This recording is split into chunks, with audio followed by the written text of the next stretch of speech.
Ada guna.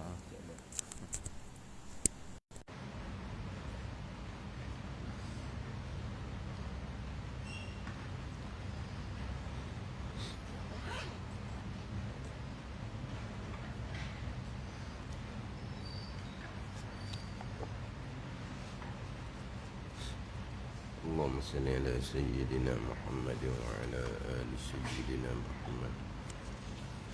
أعوذ بالله من الشيطان الرجيم. بسم الله الرحمن الرحيم. الحمد لله رب العالمين، والصلاة والسلام على سيد المرسلين وعلى آله وصحبه أجمعين.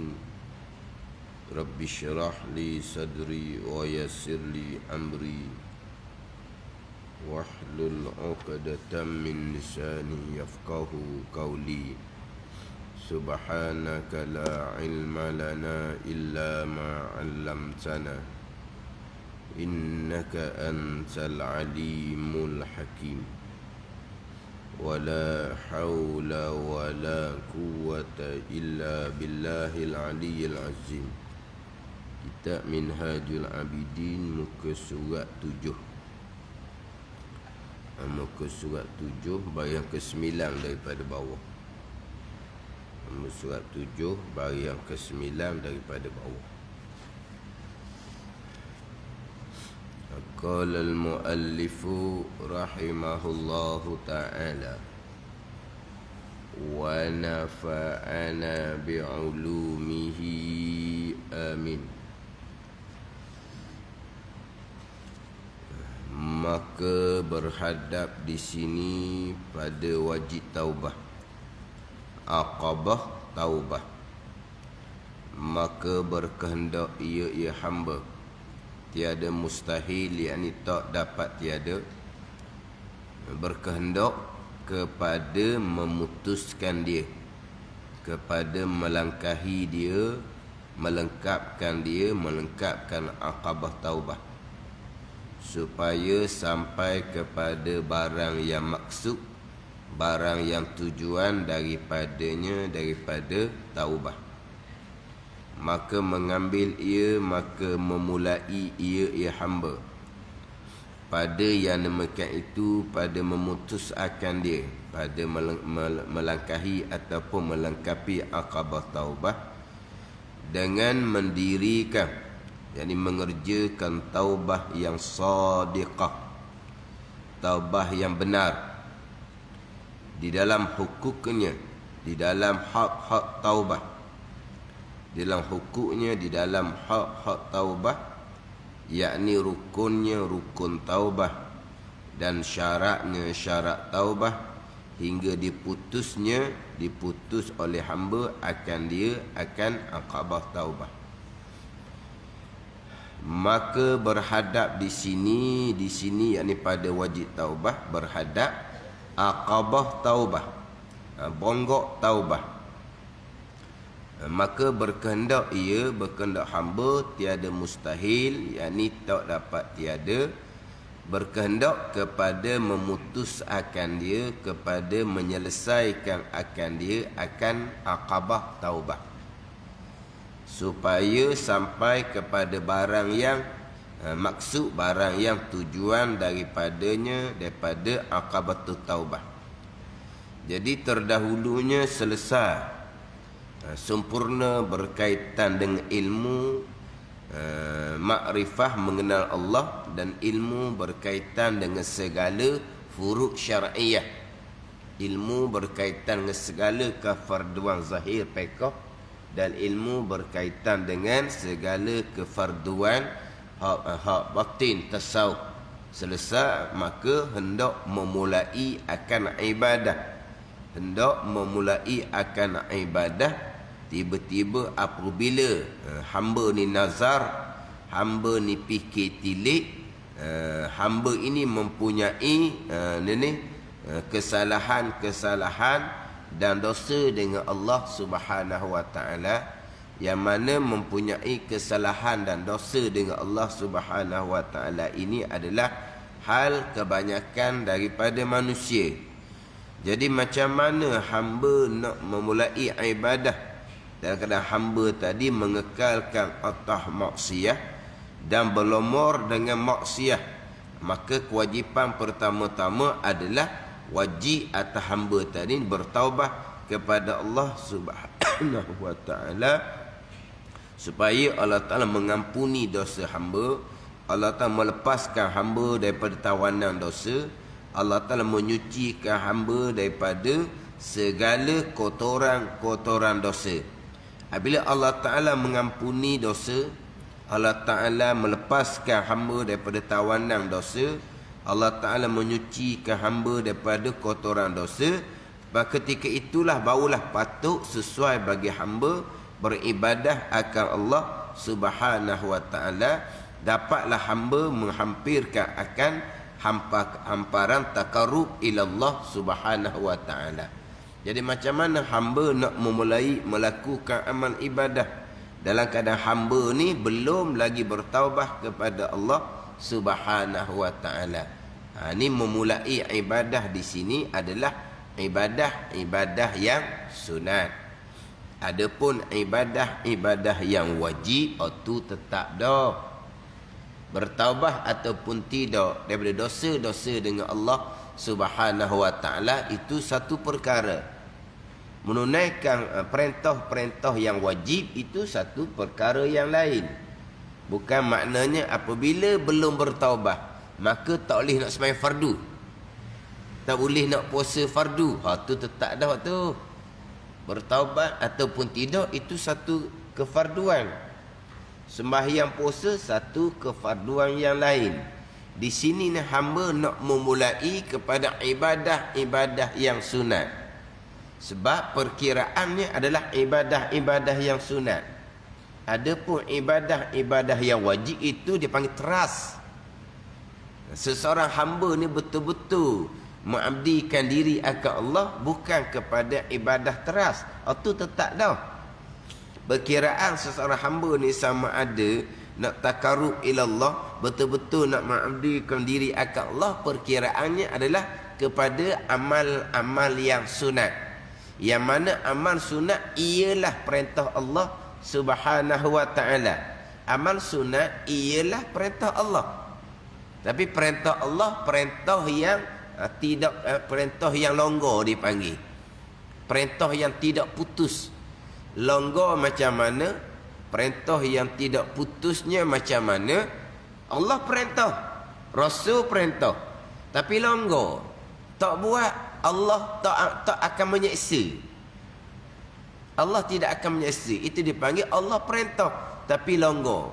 Allah perintah tapi tidak putus. Mana kalau seseorang tidak melakukan perintah Allah ni, Allah tidak seksa. Tapi perintah Allah. Jadi perkiraannya sama ada betul-betul mengabdikan diri akan Allah adalah kepada perintah-perintah yang disunatkan. Yang mana perintah-perintah wajib adalah teras. Sebagaimana kata Imam Ghazali rahimahullah dalam kitab Bidayatul Hidayah. Ini perintah Allah ada dua. Satunya perintah wajib, satunya perintah sunat. Perintah wajib ni kata Imam Ghazali adalah untuk selamat di hari akhirah, untuk cukup modal di hari akhirah, untuk selamat di hari akhirah, untuk cukup modal di hari akhirah, untuk selamat cukup modal dengan amal-amal wajib ni. Jikalau di hari akhirah pahala-pahala amal wajib ni tidak menjadi bayaran kepada dosa-dosa dengan anak Adam. Maknanya amal wajib cukup, amal sunat tiada, tapi dosa dengan anak Adam tiada. Maka dengan amal wajib tadi selamat dan cukup modal di hari akhirah.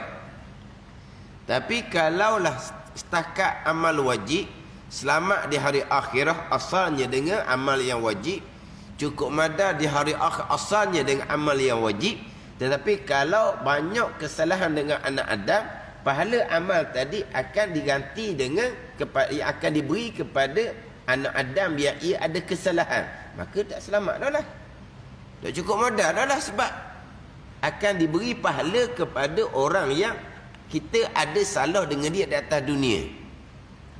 Kalau hanya semata-mata dengan amal yang wajib, yang selamat di hari akhirat, yang cukup modal di hari akhirat, jikalau pahala wajib tadi ni tak kena bayar kepada anak Adam yang ada kesalahan atas dunia. Maknanya dia amal wajib selesai, zahir batin selesai amal wajib, amal sunatnya tiada, tapi dia tidak melakukan kesalahan dengan anak Adam. Padahal dia tidak melakukan kesalahan dengan anak Adam. Sebab di antara kewajipan kita adalah kita kena memelihara hubungan kita dengan anak Adam. Ini kewajipan kita. Kita wajib memelihara hubungan kita dengan anak Adam. Kita wajib memelihara memelihara akan kesalahan daripada dengan anak Adam. Kita kena jaga bab agama orang lain. Jangan kita mudah-mudah mensyirikkan, nak membida'ahkan. Kita wajib kena jaga diri seseorang anak Adam. Jangan kita mencederakannya. Kita wajib memelihara akan maruah anak Adam. Jangan kita umpat akannya. Jangan kita fitnah akannya. Ini semua kewajipan. Jadi mana kalau kewajipan hubungan dengan Allah dijaga, kewajipan hubungan dengan manusia dijaga, maka dengan kewajipan tadi selamat dan cukup modal di hari akhirat. Tapi kalau hanya kewajipan dengan Allah saja dijaga, kewajipan dengan anak Adam tidak dijaga, maka dengan qada pahala wajib tadi ni tak selamat dah lah, tak cukup modal. Sebab apa? Pahala akan diberi kepada anak Adam yang kita tak jaga kewajipan hubungan kita dengan mereka. Jadi amal wajib, Imam Ghazali kata selamat di hari akhirat, cukup modal berjumpa dengan Allah Subhanahu wa taala. Amal sunat lah. Amal sunat lah, bukan setakat selamat di hari akhirat, tetapi akan dapat kedudukan darajah yang tinggi di hari akhirat. Dengan amal sunat lah, bukan hanya cukup modal, bahkan dapat keuntungan yang besar di hari akhir dengan amal-amal yang sunat. Jadi perkiraan besarnya adalah amal-amal yang sunat. Jadi sekarang ni ilmu berkaitan dengan ma'rifatullah, ilmu akidah selesai, ilmu berkaitan dengan furu' syar'iyah, kefarduan yang bangsa syarak, zahir fiqh selesai belajar, fardu ain. Hak berkaitan dengan kefarduan syarak, hak batin tasawuf selesai belajar. Nak memulai kepada ini melakukan amal-amal ibadah yang sunat, apabila fikir kembali banyak kesalahan, banyak dosa dengan Allah Subhanahu wa taala, macam mana nak berhadap atas ibadah kepada Allah walaha dalam keadaan mengekalkan maksiat, bahkan berlumuran dengan maksiat. Maka kewajipan pertama-tama adalah bertaubat dengan Allah Subhanahu wa taala sebelum daripada kita memulai memperbanyakkan amal ibadah kepada Allah Subhanahu wa taala. Boleh sebut kata memulai memperbanyakkan amal ibadah adalah amal-amal yang sunat. Amal-amal yang wajib itu teras tetap dah, dan amal-amal yang wajib tidak ada kata nak memperbanyakkan. Boleh memperbanyakkan amal yang wajib. Semangat kita hari ni nak memperbanyakkan semai subuh, tak boleh. Subuh 2 rakaat tu je lah. Kita nak memperbanyakkan hari ni tak ada, 2 rakaat tu je subuhnya.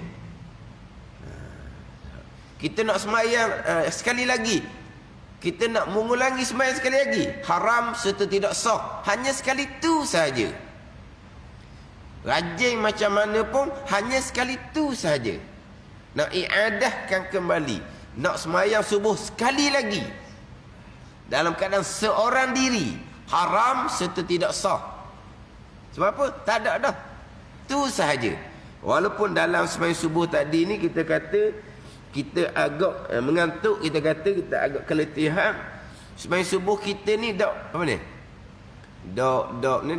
dak tupu molek, dah kita mengantuk mata, semayang pun tu huyuh hayang, hanyut nak jatuh.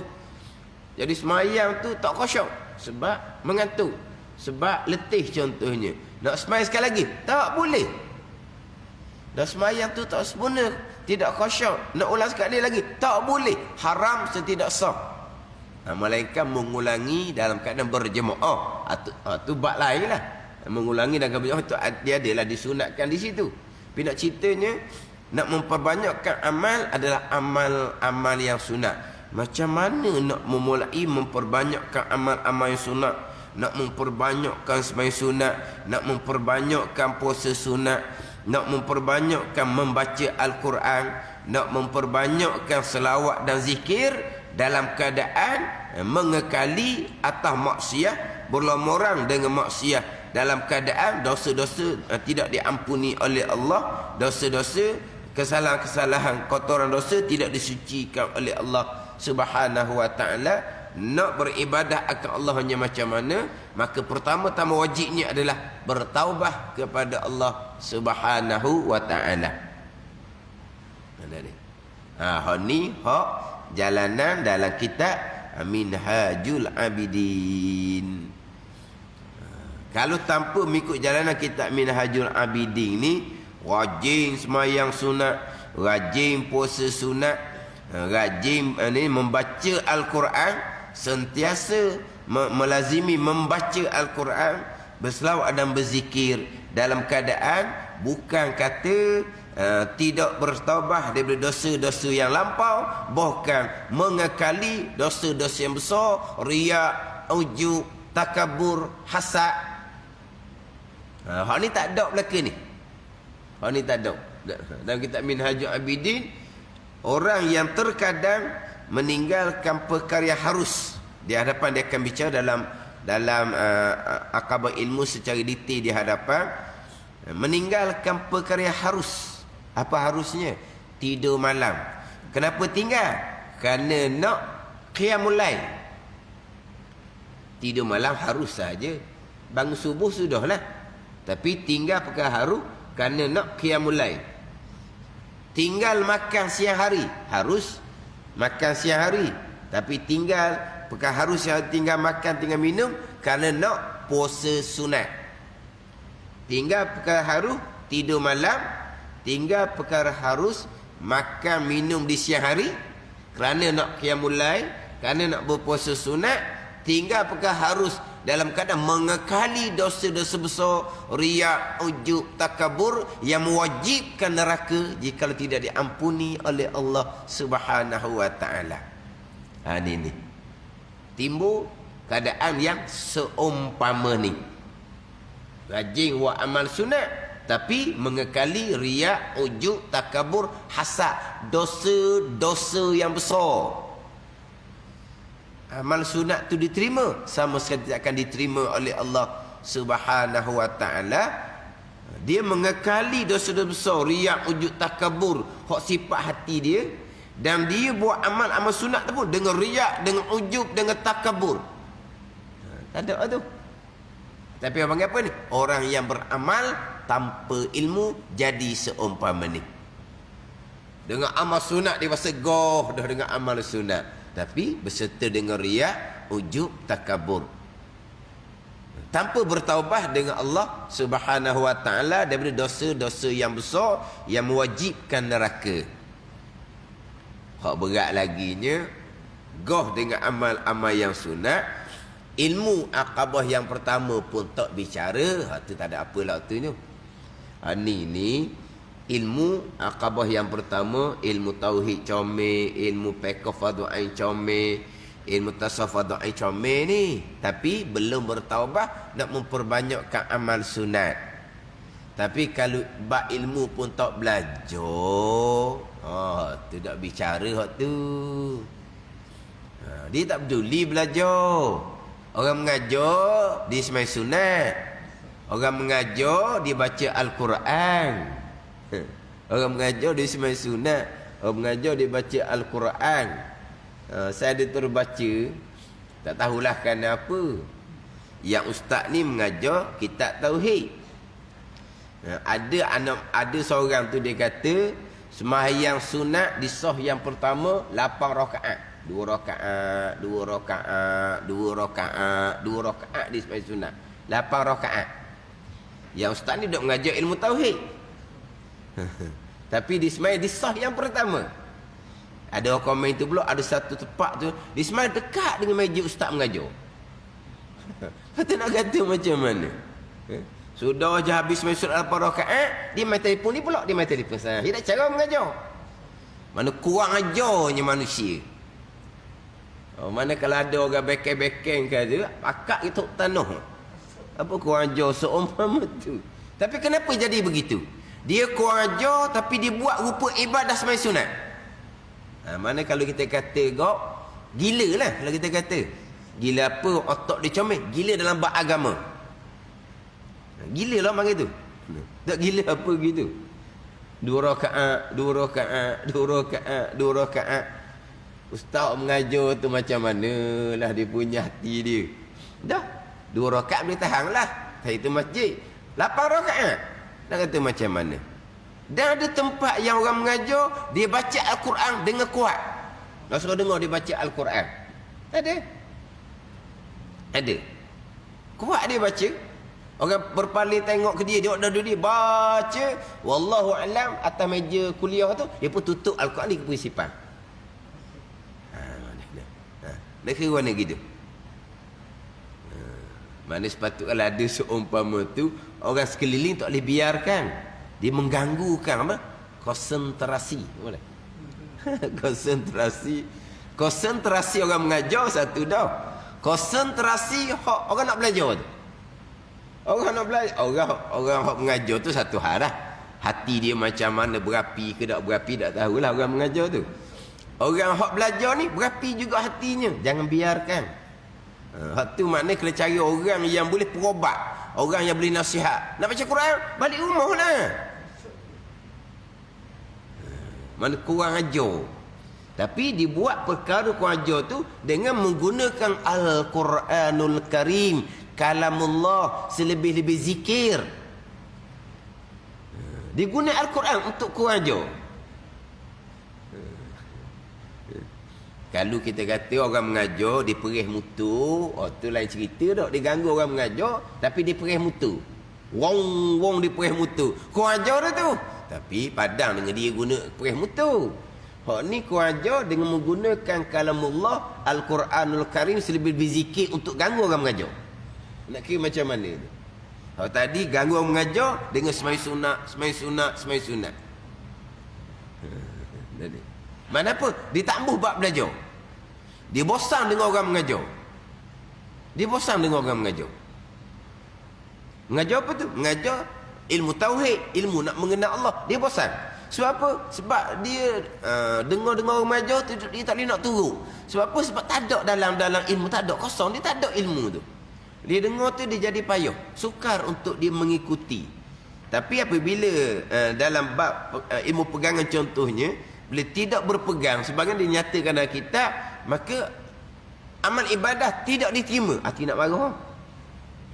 Bila kata amal ibadah tidak diterima, kalau berpegang akidah yang salah, mereka dah terima. Hamba tu ganggu tu. Ganggu orang mengajar. Maknanya terkadang hak akabah ilmu, hak tu tak diselesaikan, tak ada bicara. Sekarang ni selesai ilmu, nak memperbanyakkan amal ibadah sunat, dosa banyak. Bertaubat dengan Allah terlebih dahulu. Sebab bertaubat adalah amal batin, amal tasawuf yang wajib ijma' ulama' dan wajib bersegera. Wajib ijma' ulama' dan wajib bersegera.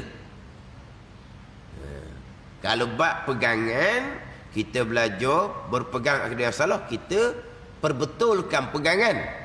Tu kita perbetulkan pegangan. Baik itu dosa masing-masing dengan Allah Subhanahu wa ta'ala. Kalaulah kata dosa kita berkait dengan tinggal kefarduan, tinggal semayang contohnya, tinggal semayang, tinggal puasa lain. Sebab tinggal puasa ni dalam kita bertaubat dengan melengkapkan dia punya syarat rukun taubat, dosa meninggalkan kefarduan. Dalam bertaubat tu, dengan salah satu dari rukunnya kita qadakkan kembali. Rukun taubat menyesal kerana dahulu meninggalkan puasa contohnya. Sekarang puasa tak pernah puasa tidak ditinggalkan lagi sekarang. Pada masa akan datang, azam bulat di hati tidak akan mengulangi balik meninggalkan puasa. Kita bertaubah ni dia pandang pada 3 masa. Az-zamanul madi, masa yang terdahulu, kita tak boleh nak undur balik. Maka menyesal di hati kita kerana dahulu kita meninggalkan puasa. Az-zamanul hal, pada masa sekarang kita berpuasa dah. Az-zamanul mustaqbal, pada masa akan datang kita belum menempuhi. Pada masa akan datang kita belum menempuhi. Macam-macam boleh berlaku pada masa akan datang. Azam bulat di hati tidak akan mengulangi kembali meninggalkan puasa. Jadi ni zaman yang terdahulu, az-zamanul madi, zaman yang terdahulu, kita tak boleh nak undur dah. Kita tinggal puasa dah, tak boleh nak undur dah. Jadi hak tak boleh nak undur tu kita menyesal sangat-sangat kerana dahulu kita meninggalkan puasa. Ketika pada masa sekarang, pada masa sekarang kita berpuasa dah sekarang. Tapi pada masa akan datang kita tak tahu lagi sebab kita belum masuk lagi pada masa akan datang. Untuk masa akan datang, azam bulat di hati tidak akan mengulangi kembali meninggalkan puasa. Kemudian pada masa sekarang, satu laginya, pada masa sekarang az-zamanul hal, kewajipan pada masa sekarang selain daripada berpuasa sekarang ni, pada masa sekarang juga wajib diqadakkan kembali dosa yang ditinggalkan pada masa lampau yang tak boleh nak diundurkan kembali. Jadi pada masa sekarang kita nak undur kembali hak masa lampau tak boleh. Jadi pada masa sekarang kita kena tunaikan kembali, kita kena qada kembali dosa yang kita tinggalkan pada masa lampau. Ini untuk pada masa sekarang. Mana pada masa sekarang kita berpuasa dah, dan pada masa sekarang kita tunaikan kembali hak puasa yang kita tinggalkan pada masa lampau yang kita tak boleh nak undurkan kembali. Qada sekarang. Tapi qada puasa dia tak sama dengan qada sembahyang. Dalam keadaan kita qada puasa, kita masih lagi boleh memperbanyakkan amal-amal yang sunat. Sebab tidak terganggu. Kita puasa Ramadan, puasa qada Ramadan tiap-tiap hari. Melainkan 5 hari yang diharamkan berpuasa sahaja, yang tidak qada puasa 5 hari saja. Jadi tiap-tiap hari qada tidak terganggu amal sunat. Nak sembahyang sunat pun boleh, nak baca Quran pun boleh, tidak terganggu. Nak berzikir pun boleh. Kalaulah bertaubah daripada dosa besar, meninggalkan puasa pada masa dahulu. Berbeza dengan bertaubah dari dosa besar, meninggalkan kefarduan sembahyang. Dia lain. Yang mana rukun taubahnya sama macam meninggalkan puasa tadi. Untuk pada masa sekarang kena gunakan sepenuh masa untuk qadakan sembahyang. Wajib gunakan sepenuh masa untuk qadakan sembahyang. Yang mana qadakan sembahyang, qada segera, wajib ittifaq 4 mazhab.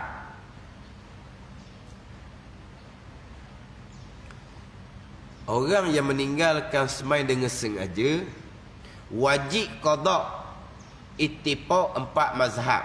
Mazhab Hanafi ke Maliki ke Syafi'i Hambali sama je.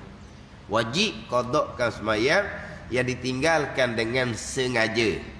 Walaupun dalil hanya ada qada sembahyang kalau tertidur dan terlupa.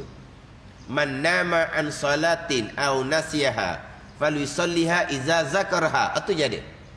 Sesiapa yang tertidur sehingga meninggalkan sembahyang, ataupun siapa yang terlupa, Nabi kata maka hendaklah dia sembahyang bila dia ni sedar kembali. Itu hak ada dalam hadis. Hak Nabi suruh qada sembahyang hanyalah yang tertidur dan terlupa, sebagaimana yang berlaku kepada Nabi sallallahu alaihi wasallam dan juga para sahabat radhiyallahu anhum dalam hadisul wadi itu. Pada satu lembah Nabi tertinggal subuh dan dengan sahabat pun tertinggal subuh, maka Nabi pun qada subuh berjemaah. Nabi hanya suruh qada sembahyang bila tinggal dengan tertidur, dan Nabi qada sembahyang yang Nabi tertinggal dan kadang tertidur. Itu saja. Adapun tinggal ni saja tidak ada hadis daripada Nabi sallallahu alaihi wasallam. Tapi ittifaq empat mazhab wajib kena qada juga kerana kias. Kias aulawi dia panggil. Kias aulawi, makis lebih tinggi daripada makis alaih. Dikiaskan tinggal sembahyang dengan sengaja atas tinggal sembahyang dengan tertidur. Terus tinggal sembahyang dengan tertidur, Nabi perintah qada. Tinggal sembahyang dengan sengaja, tidak ada hadis memerintahkan qada. Dikiaskan makis, dikiaskan tinggal sembahyang dengan sengaja atas makis alaihnya tertinggal sembahyang dengan tertidur. Tapi mana tinggi antara tertinggal meninggalkan sembahyang dengan sengaja dengan tertinggal sembahyang dengan tertidur? Tinggi hak meninggalkan dengan sengaja lah. Orang yang tertidur tidak berdosa sikit pun, wajib kena qada. Orang yang meninggalkan sembahyang dengan sengaja dosa yang amat besar, lagilah wajib kena qada. Tu kata makis lebih tinggi daripada makis alaih dia panggil. Dia kias ni kadang-kadang sama level. Kias ni kadang-kadang yang dikiaskan ke atasnya tu lebih tinggi.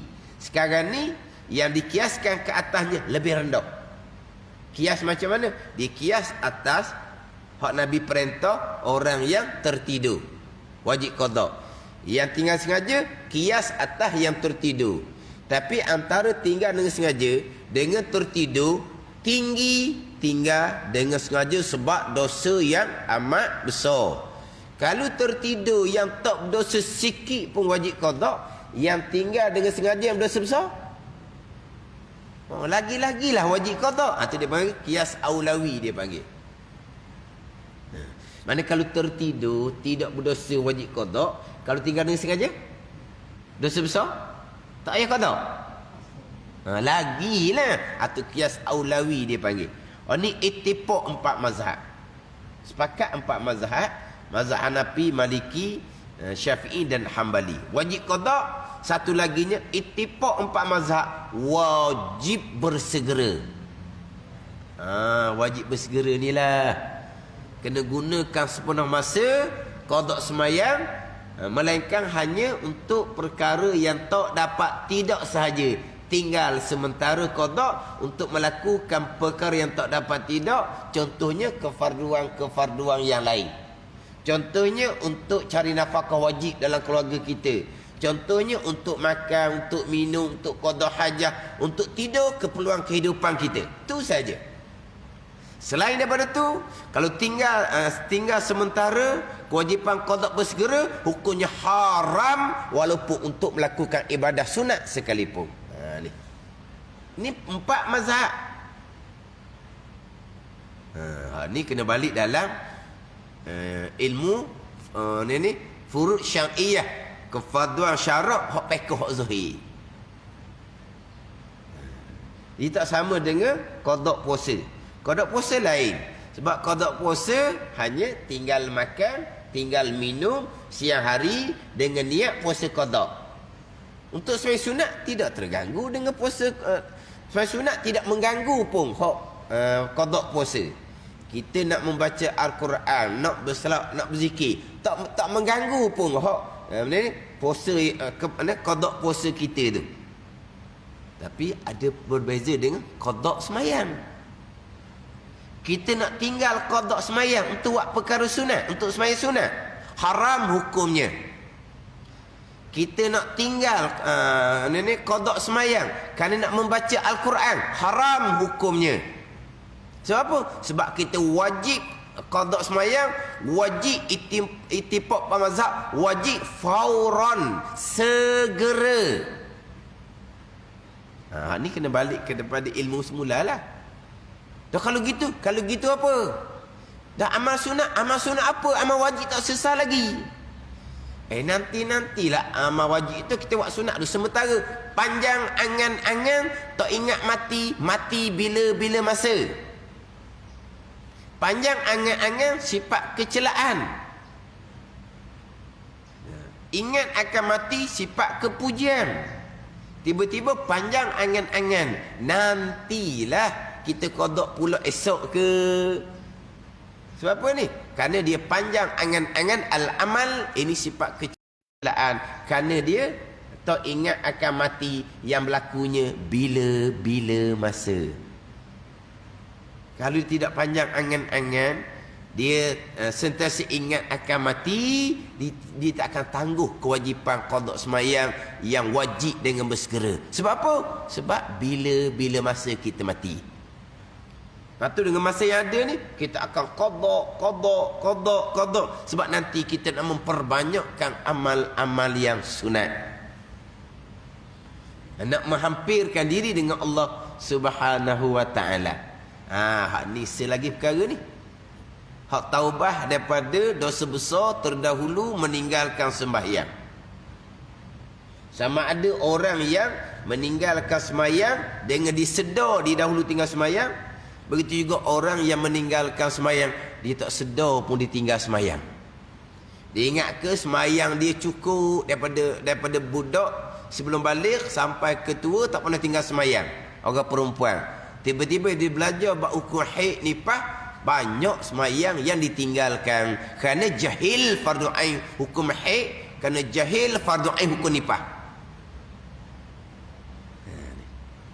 Kerana jahil fardu ain hukum haid, kena jahil pada hukum nifas, sedarlah dianya bahawa banyak sembahyang yang ditinggalkan. Tapi taklah sebanyak orang lelaki yang memang tak sembahyang.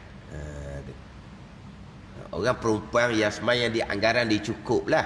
Tapi sebenarnya banyak sembahyang ditinggalkan. Tapi sembahyang kerana dia suci haid, dia tangguh satu waktu, dua waktu, satu hari. Mana haid ni 50 tahun. 50 tahun kalilah. Dia datang haid sebulan sekali. Mana 50 tahun kali 12 bulan. Jadi lama mana? Kiralah pula. Mana kalau satu waktu, dua waktu untuk satu kali suci daripada haid tak sembahyang, kiralah. Kalau nipah pula 30 kering dah, 40 baru semayang, baru mandi baru semayang, 10 hari. Kalau beranak 5 kali 50 hari. Mudah je nak qada. Mudah je 50 hari je lah.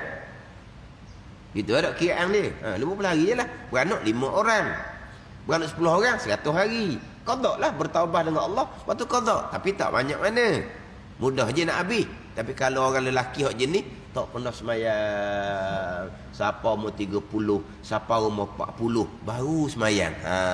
Hak tu kok kena betul-betul lah katanya. Sungguh tu. Orang tak semayang sungguh. Tak semayang langsung. Siapa umur 30, siapa umur 40 baru semayang. Tu kena molek lah. Ada ni. Kena molek ni.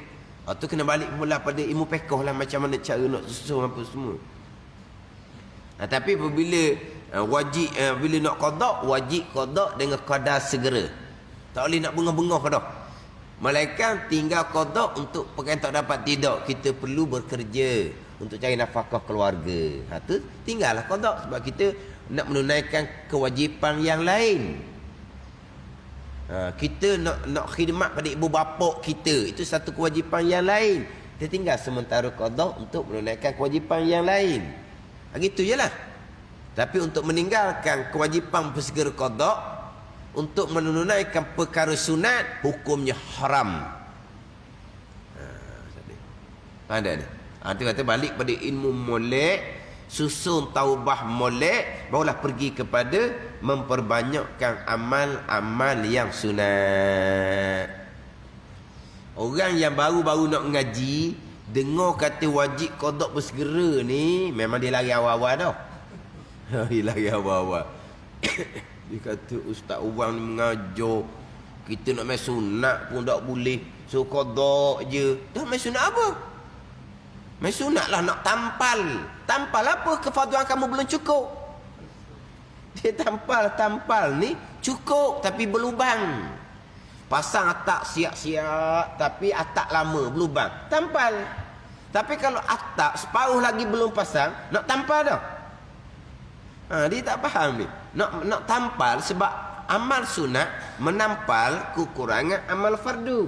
Itu kedudukan amal sunat. Hikmah diperintahkan amal sunat adalah untuk menampal, menampung kekurangan dalam ibadah fardu yang sudah cukup. Kalau ibadah fardu belum cukup, nak menampalnya apa? Ni macam bingung sikit lah kalau kita kata kau. Tak mau belajar dia kata. Sebab tak boleh buat amal sunat. Nak menghalang orang buat ibadah. Bukan nak menghalang awak buat ibadah. Nak menghalang awak tinggal ibadah wajib untuk melakukan ibadah sunat. Bukan nak menghalangkan ibadah. Nak menghalangkan cara buat tu. Dia nak tinggal hak wajib kerana nak buat sunat. Tak boleh gitu. Fokus pada amal wajib dahulu. Lepas tu macam nak amal sunat. Amal sunat apa awak?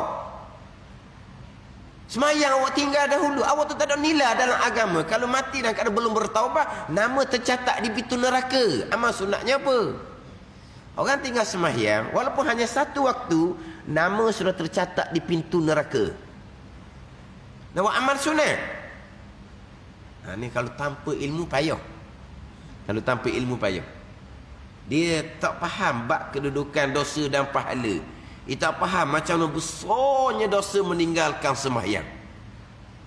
Dia buat gengang-gengang je. Tinggal semasa satu waktu sahaja, nama sudah tercatat di pintu neraka. Ini bertahun-tahun. Lepas tu bertaubahnya kena qada, nak tangguhkan qada, nak buat amal sunat. Amal sunat kamu siapa nak terima? Kalau tinggal kewajipan bersegera qada. Lepas tu kata dia kena ambil daripada belajar biar insaf molek, biar kenal diri molek, biar kenal dosa pahala molek. Lepas tu dimulai dengan ilmu untuk mengenal dosa dan pahala, untuk mengenal kedudukan kita dalam agama Allah Subhanahu wa taala. Kalau tanpa ilmu ni goh semata, berasa hebat, berasa tinggi semata dengan amal-amal ibadah yang sunat, yang kononnya dilakukan kerana nak takarrub, nak hampirkan diri dengan Allah Subhanahu wa taala, keadaan belum orang dengan dosa-dosa besar yang belum lagi bertaubat. Ada sebesar tinggal semayang contohnya. Macam dosa dengan Adam pula. Macam mana dosa dengan Adam? Dalam bab agama seseorang, dalam bab harta seseorang, dalam bab diri seseorang, dalam bab maruah kehormatan seseorang, macam mana pula nak bertaubat? Sebab nak memulai dengan amal-amal yang sunat. Lepas tu dalam kitab Minhaj ni, ilmu akabah yang pertama, taubah akabah yang kedua ni, kena mantap molek, kena faham molek. Sebelum nak bicara, memperbanyakkan amal sunat. Wa imma semai sunat, wa imma membaca Al-Quran, wa imma memperbanyakkan selawat, wa imma memperbanyakkan zikir. Nak memperbanyakkan zikir, nak bertariqah. Ilmu-ilmu fardu ain belum lagi dibicarakan, ataupun dikesampingkan, ataupun diringan-ringankan. Dah taubahnya macam mana, qada puasanya macam mana, qada semayangnya macam mana, zakat-zakat dahulu yang tidak dibayar nak tunaikan kembali, nak qada macam mana. Tak dibicarakan. Sebab apa? Sebab tidak dimulai dengan ilmu.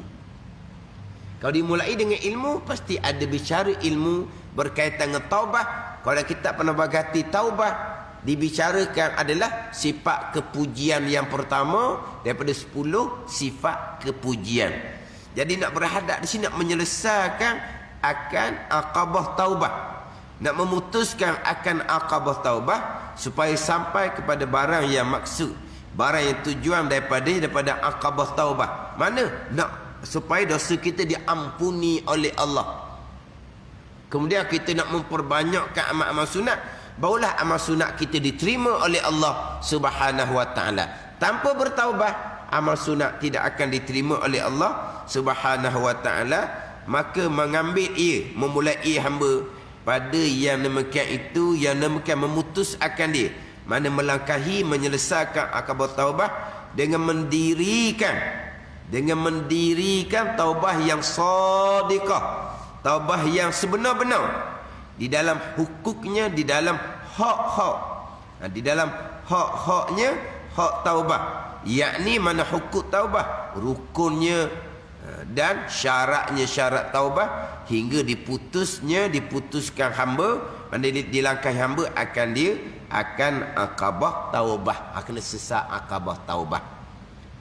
Maka tak terhasillah bagi hamba taubah yang shadiqah, dan selesailah ia daripada akabahnya, akabah taubah, rindu ia kepada mengerjakan ibadah, supaya mengambil ia, memulai di dalamnya. Barulah nak pergi pula kepada memperbanyakkan amal ibadah sunat, selesai dah taubah.